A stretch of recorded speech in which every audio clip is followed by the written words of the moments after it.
आपन ना परिचयटा मु रवि सिंह मोरडा सरपंच संघर सभापति। कौन है कौन घटना कह आमर घटना होती जेहेतु आम सरपंच संघरे आम 20 जन सरपंच अच्छु से भितर डीपीआरसी मीटिंग 11 तारिख थिला तो आमर भी राज्य महासंघ 11 तारिख माने नवीन निवास घेराव डाकरा देइछि।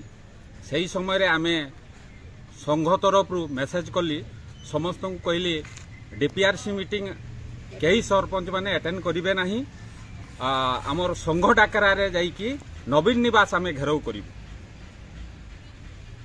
तत्मध्यरे 20टा सरपंच मध्यरे 2टा सरपंच गोटे हला आमर धड़ाचाही टिलका हांसदा आ द्वितीय आमर चढ़ईगाँ अनुराधा सिंह।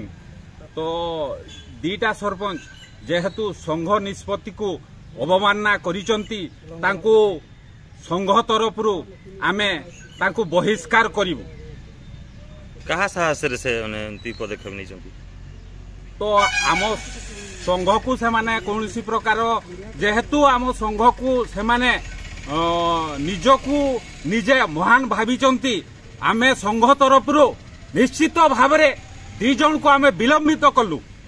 कौन सी राजनेता मुंड खेली खेलैचंती से भितरु राजनेता खेलैचंती नहले 20टा सरपंच मध्यरु 2 जन सरपंच से माने काहे की साहस करिकी संघ विरोधी हेले।